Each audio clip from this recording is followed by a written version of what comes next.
हरे कृष्णा, राधे राधे। आप सबका वेलकम है वृंदावन सखी में। आई होप आप सब खुश होंगे, बढ़िया होंगे और हमारी तरह ठाकुर जी की सेवा में मदमस्त होंगे और ठाकुर जी की कृपा का अनुभव भी कर रहे होंगे। तो फ्रेंड्स, आज हम इस विषय में बात करेंगे क्योंकि आप सब लोगों के मुझे काफ़ी प्रश्न आते हैं, क्वेश्चन आते हैं। मुझे एक बहन ने लिखा कि दीदी, एकादशी का व्रत मैं करती हूँ पर मुझे समझ नहीं आता, मुझे कृपा करके आप बताएं कि एकादशी के दिन जो हमारे घर में विराजमान लड्डू गोपाल जी हैं उनकी सेवा किस प्रकार की जाए और उनको, हमारा तो व्रत रहता है, और उनको भोग में क्या लगाया जाए। तो आज हम इसी विषय में बात करेंगे। तो ठाकुर जी की सेवा किस प्रकार की जाए, उससे पहले हम बात करेंगे एकादशी की। देखो, साल में 24 एकादशी आती हैं और महीने में 2, एक आती है शुक्ल पक्ष में, एक आती है कृष्ण पक्ष में। और कभी कभी तो ठाकुर जी की कृपा से अधिक मास जब आता है तो 2 एकादशियाँ और बढ़ जाती हैं, तो यानी हो जाती हैं 26 एकादशी। वैसे तो 24 होती, जिस साल में अधिक मास आता है हो जाती हैं 26 एकादशी। तो अब प्रश्न ये उठता है कि एकादशी का व्रत हम क्यों करते हैं। सबसे पहले तो आप ये जानिए, एकादशी का व्रत हम क्यों करते हैं। एकादशी का व्रत हम इसलिए करते हैं कि जो एकादशी है हमारे प्यारे श्याम सुंदर मनमोहन को अति प्रिय, यानी लड्डू गोपाल जी को बहुत प्रिय है एकादशी। और जो एकादशी का व्रत है, संत कहते हैं, हमने संतों की वाणी से सुना है, जो एकादशी का व्रत करता है उसको वैकुंठ धाम की प्राप्ति होती है, गोलोक धाम की प्राप्ति होती है, और उसको ठाकुर जी का स्नेह, ठाकुर जी का प्रेम की प्राप्ति होती है। और सब व्रतों में सबसे बड़ा व्रत है एकादशी का। और एकादशी जो होती हैं, 24 एकादशियाँ होती हैं। एकादशियों के अलग अलग नाम होते हैं, अलग अलग मुहूर्त होते हैं, अलग अलग कथा होती है, अलग अलग महात्म होते हैं।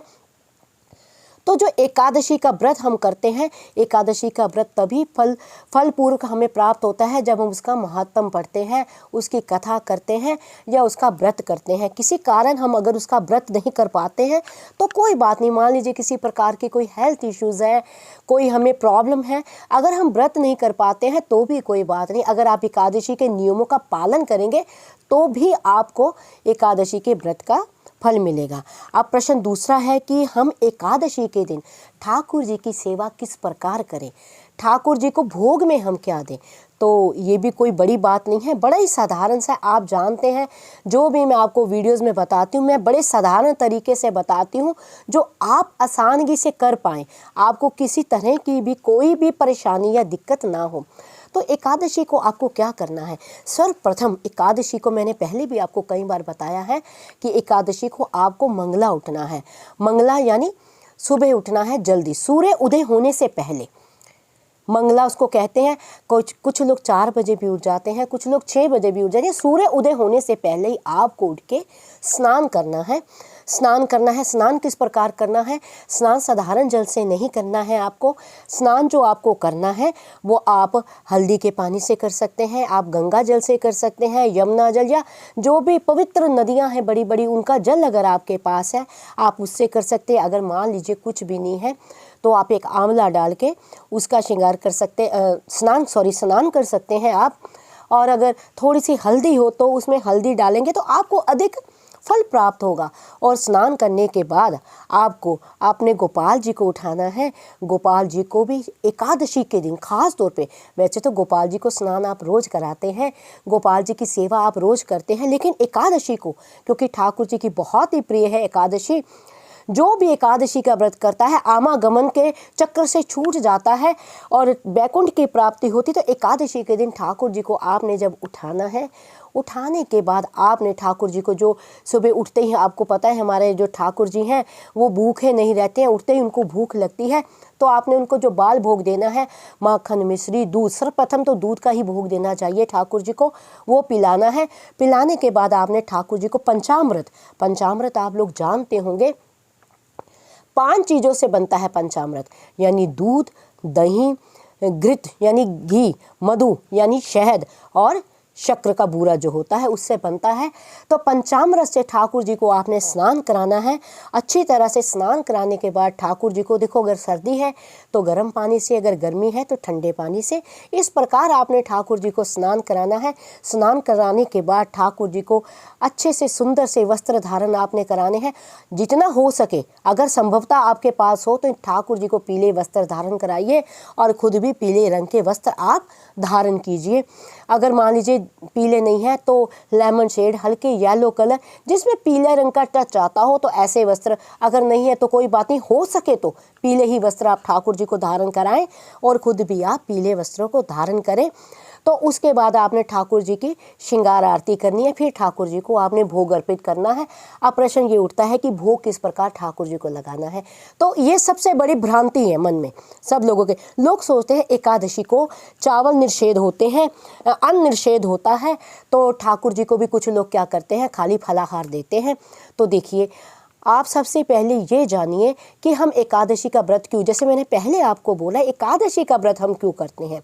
हम एकादशी का व्रत करते हैं ठाकुर जी को प्रसन्न करने के लिए, ठाकुर जी की प्राप्ति के लिए, ठाकुर जी के गोलोक धाम में स्थान पाने के लिए, यानी ठाकुर जी को प्रसन्न करने के लिए। ये प्यारा किसी प्रकार हम पे रीझ जावे, ये प्यारा किसी प्रकार हम पे प्रसन्न हो जावे, इसलिए हम एकादशी का व्रत करते हैं, क्योंकि एकादशी हमारे ठाकुर को अति प्रिय है।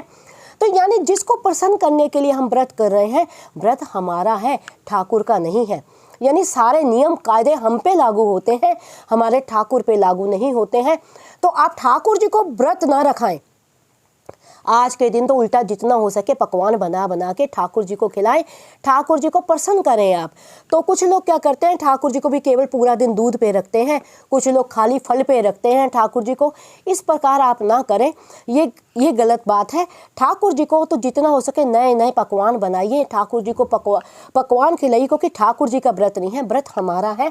तो आप किसी भी तरह का भोग जितना बना सके, तरह तरह के, एकादशी को खास तौर पे ठाकुर जी को अच्छे अच्छे पकवान बनाइए। मीठे, जो हमारा ठाकुर है ना, इनको मीठे मीठे चटपटे भोग पसंद है, अधिक तीखा पसंद हमारे ठाकुर जी को नहीं है। इनको बहुत ही मीठे मीठे भोग जो होते हैं वो प्रिय हैं। दही भल्ला, कड़ी पकोड़ा। चलो, चावल आप लोग नहीं खाते हैं एकादशी को तो मना होते हैं, चावल आपकी इच्छा के ऊपर है। ठाकुर जी को देखो, कुछ संप्रदाय में ठाकुर जी को चावल का भोग भी एकादशी को लगता है। आप हमारे जगन्नाथ जाएं, जो हमारे जगन्नाथ भगवान हैं, तो वो एकादशी के दिन भी चावल खाते हैं। तो वो आपकी इच्छा के ऊपर है। बाकी ठाकुर जी को नए नए भोग लगाइए, ठाकुर जी को पवाइए। फिर संध्या के समय आपने ठाकुर जी की आरती करनी है और महात्म का पाठ करना है। महात्म के पाठ को अगर आप पाठ नहीं करते हैं, महात्म का नहीं पढ़ते हैं, तो आपको एकादशी का फल नहीं प्राप्त हो। जैसे मैंने कहा आपको, अगर आप कोई बात नहीं, व्रत नहीं कर सकते हैं, कोई हेल्थ इश्यूज़ हैं आपके, तो आप एकादशी का जो नियम होता है, नियम क्या होता है, यानी एकादशी में चावल निषेध होते हैं। तामसिक भोग जितने होते हैं, अंडा, मीट, शराब, सिगरेट, बीड़ी, लहसुन, प्याज, इन सब का आप उपयोग ना करें और ठाकुर जी की सेवा में रहें, सारा दिन हरि नाम सिमरन करें। तो आप इन नियमों का भी पालन अगर करेंगे तो आपको एकादशी के व्रत का ही फल प्राप्त होगा। तो आपने महात्म का पाठ करना है। उसके बाद आपने ठाकुर जी की जो आरती करनी है, एक दिया घर की दहलीज पे आपने जलाना है। तो अगले दिन जो इसका एकादशी का पारायण होता है, पारायण करके ही तब भी आपने क्या करना है, पारायण पे भी मैंने आपको बताया है, सुबह आपने उठना है। पारायण का टाइम होता है, हर एकादशी का अलग अलग, एकादशी का भी मुहूर्त होता है, पारायण का भी मुहूर्त होता है। तो आपने सुबह उठ के मुहूर्त से पहले पहले ठाकुर जी को स्नान कराना है। स्नान करा के ठाकुर जी को चावल का कोई भोग बना के भोग लगाना है। और जो पंचामृत का आप स्नान कराएंगे या जल का स्नान जो अगले दिन आप करवाएंगे, उस जल का थोड़ा सा पानी आपने भी पीना है। उसी से आपने अपना व्रत जो है तोड़ना है। और जो भोग ठाकुर जी को आप चावल का लगाएंगे, वो भोग आपने किसी, खुद तो खाना ही खाना है, और एक हिस्सा अपने भोग के अंदर से आपको किसी ब्राह्मण को देना है। अगर मान लीजिए ब्राह्मण नहीं है तो किसी भी गरीब व्यक्ति को आप दे सकते हैं। उसके बाद ही उस भोग को आप पाएं और व्रत को संपूर्ण करें। तो इस प्रकार आपको अपने एकादशी के व्रत के नियमों का पालन करना है। और आपको मैंने बताया किस तरह आपने ठाकुर जी की सेवा करनी है। आपका, मैं फिर दोबारा आपको एक बात कह रही हूँ, व्रत आपने रखा है, हमारे ठाकुर ने व्रत नहीं रखा। हम व्रत करते हैं ठाकुर जी को प्रसन्न करने के लिए, ठाकुर जी की कृपा पाने के लिए। तो ये नहीं है कि आपने व्रत किया तो ठाकुर जी भी पूरा दिन भूखे हैं। तो ये कार्य आप ना करें। तरह तरह के नवम नवम भोग प्यारे को लगाएं, नवम नवम प्यारे का श्रृंगार करें और खूब भक्ति करें। अगर हो सके, संभवतः हो सके तो एकादशी की रात्रि को सोना नहीं चाहिए, जागरण करना चाहिए। ठाकुर की प्राप्ति की वो रात होती है, तो जितना आप कीर्तन करें, जितना भजन करें, जितना आनंद में रहें, प्यारे के आनंद में रहें, मस्ती में रहें, उतना ठाकुर जी के प्रति आपका प्रेम बढ़ेगा, ठाकुर जी के प्रति आपकी भक्ति बढ़ेगी। कृपा तो वो कृपा निधान है, कृपा तो प्यारे करेंगे ही करेंगे, कि एक नाम इनका कृपा निधान है। तो एकादशी का आप व्रत करें, आपका व्रत संपूर्ण हो। तो इस प्रकार आपने ठाकुर जी को भोग लगाना है और ठाकुर जी को आपने किस तरह श्रृंगार करना है, किस तरह नियमों का पालन करना है, मैंने सारा आपको बता दिया।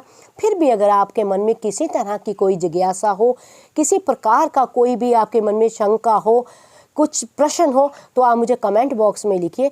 जितना मैंने संतों की वाणी से सुना है, जितना मैंने रसिकों के संग से पाया है और जितना इस श्याम सुंदर के प्रेम में पाया है, उसी के अकॉर्डिंग मैं आपके प्रश्नों का आपको उत्तर देती हूँ। तो आई होप आपको ये वीडियो अच्छा लगा होगा। अगर वीडियो अच्छा लगा हो तो इसको लाइक करना, शेयर करना, सब्सक्राइब करना ना भूलें।